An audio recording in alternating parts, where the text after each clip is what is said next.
Bueno, ¿qué tal? ¿Cómo están, compañeros y compañeras? Bienvenidos a este video que vamos a dedicar el abordaje de la segunda parte de la filmografía de Godard. En este caso, bueno, desarrollaremos más lo que es conocido como su etapa política, donde si bien permanecen las preocupaciones formales que ya había desarrollado en la primera etapa que vimos en el video anterior y en la clase anterior, ahora estas ya están volcadas más en un sentido político, ¿no? Aparece la dimensión política, siempre entendiendo que toda obra es política, ¿no es cierto? Y mucho más una obra cinematográfica, pero en este caso ya con un fin muy claro, muy determinado, que convierte a, por lo menos la película que vamos a desarrollar, que es La Chinoise, la convierte en una obra folletinesca, ¿no? Panfletaria, y no en el sentido peyorativo que tiene la palabra panfletario, sino en el sentido puramente ontológico. Estamos en presencia de un panfleto ideológico político, un documento ideológico político que adquiere forma cinematográfica, pero que tiene directrices políticas muy claras, y que Godard se ocupa de dejar eso en claro con el acompañamiento de las imágenes de estos rótulos, de estos intertítulos heredados de alguna forma de la época muda, donde aparecen líneas claras de pensamiento que de alguna forma estructuran o aclaran lo que quizás la imagen no logra definir del todo, o él entiende que la imagen no deja del todo claro. ¿Qué vamos a ver en La Chinoise? Bueno, justamente vamos a ver los procesos que se estaban dando en Europa, que no eran indiferentes a los acontecimientos revolucionarios que se estaban gestando en el resto del mundo, sobre todo en el llamado Tercer Mundo. En algún momento esto lo hemos mencionado, quizás por primera vez en la historia. Europa no es el centro de un acontecimiento histórico, por lo menos en lo que es la historia moderna, o la historia más cercana, la historia que diríamos después de Cristo, ¿no es cierto? Donde todo parece haberse centrado en Europa. Bueno, por primera vez el centro de los acontecimientos está en el Tercer Mundo. Es decir, estoy hablando de los movimientos políticos de liberación política latinoamericanas, sobre todo centrados en la Revolución Cubana, pero que tendrán sus consecuencias en lo que es Sudamérica, Argentina, obviamente. Ya llegará el momento en que haremos el abordaje, lo que será el primer gobierno socialista en Sudamérica en relación a Salvador Allende, en lo que será la reforma agraria en Brasil, en lo que serán los movimientos sandinistas en Centroamérica, la guerrilla en México. Bueno, todos estos movimientos de alguna forma de liberación de Latinoamérica, sumados a lo que son los movimientos similares en Asia, sobre todo en el sudeste asiático, con punto neurálgico en la Revolución China de Mao, más algunos importantes movimientos también de liberación en África, como consecuencia del abandono o del debilitamiento de las colonias tras la Segunda Guerra Mundial, generan en toda la periferia europea una presión ideológica que tendrá una irrigación dentro de lo que son los paradigmas y las conciencias de las diferentes generaciones, sobre todo de estudiantes, de intelectuales, algunos intelectuales, sobre todo los que tenían una relación muy cercana con los estudiantes, profesores. Estoy hablando obviamente del caso de Jean-Paul Sartre, y obreros, trabajadores, proletarios, que de alguna forma se suman también a los reclamos iniciales de los estudiantes, sobre todo en base al movimiento sindical que se estaba estructurando con fuerza en Europa tras la adquisición de derechos laborales después de la configuración de los estados de bienestar tras la Segunda Guerra Mundial. Bueno, todo esto coloca a lo que es lo que se entiende como la la doctrina ideológica representativa de los estudiantes y de los trabajadores, que es el comunismo, y todas las ideologías de izquierda, los coloca en una especie de puja interna, que de alguna forma, diríamos, divide la ideología comunista, más allá de sus diferentes facciones, a líneas generales la divide entre dos posturas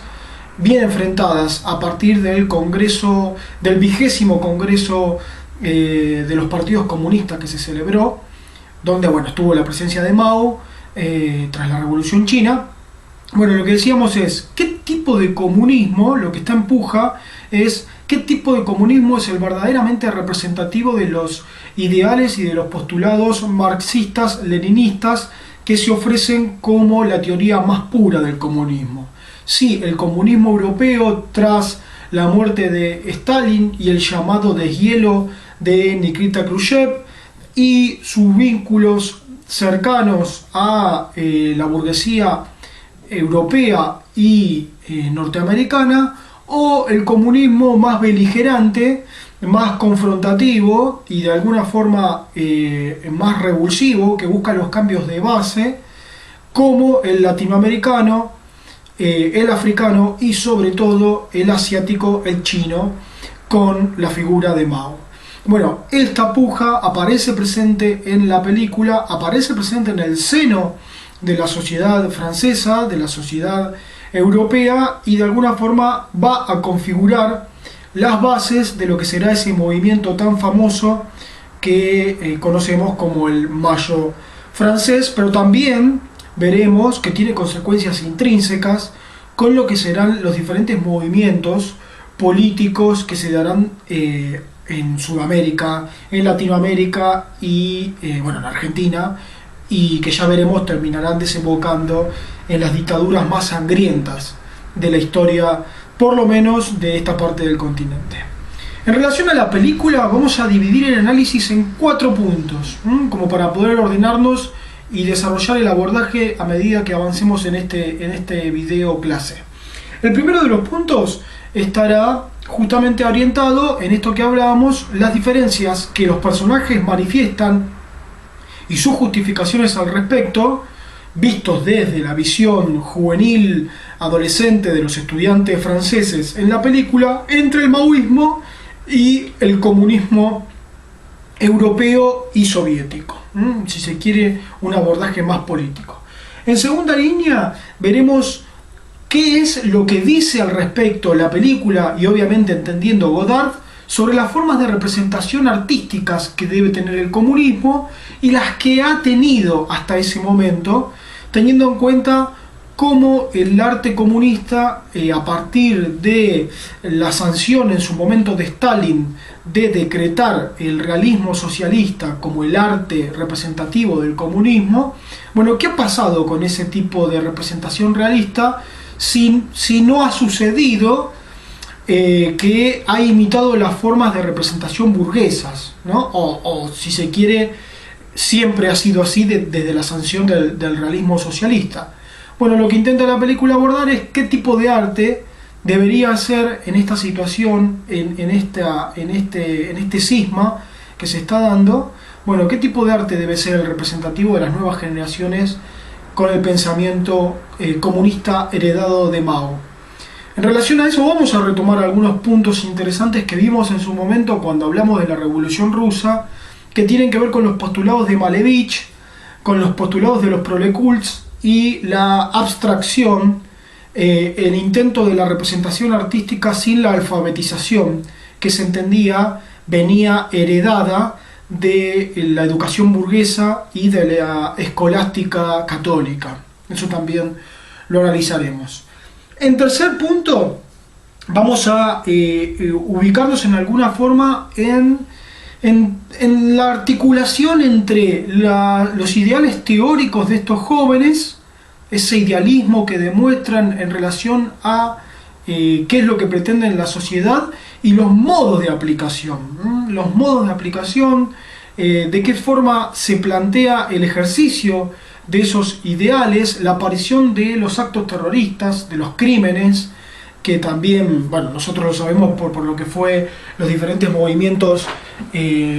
tanto sea el ERP o Montoneros acá en la Argentina, que adoptaron la postura del terrorismo, de la violencia. Bueno, cómo empiezan a surgir en estas células de jóvenes en ese momento, y es muy interesante la escena que se desarrolla en el tren entre el profesor y la estudiante devenida en pseudo terrorista, bueno, donde aparece esta interpelación y donde, más allá del modus operandi por medio de la violencia, luego aparece la pregunta de, una vez efectuado el hecho violento, ¿qué es lo que viene después, ¿no? ¿Cuál es la propuesta política? ¿Cuál es la asimilación política del hecho violento? Porque si el hecho violento queda en hecho violento,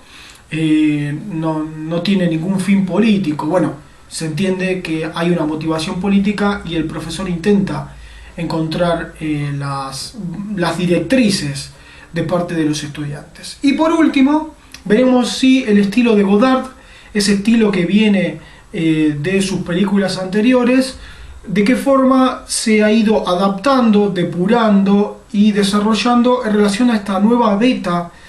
que tiene que ver con la incorporación de la política en el contenido narrativo de sus películas, si es que hay narrativa en Godard, pero bueno, en el contenido de sus películas ya no son películas de género, ya no son películas que de alguna forma se meten con la ficción, con la ficción fantástica o con la ficción de relatos anteriores, como en el caso del Desprecio, sino que ese contenido ahora está siendo ocupado por la dimensión política. Bueno, ¿qué pasa con la forma o las formas que ha desarrollado Godard en relación a ese tipo de contenido? Bueno, estos van a ser los 4 puntos en los cuales nos vamos a manejar y a desarrollar a lo largo de este video, y comenzamos a partir de ahora, si les parece.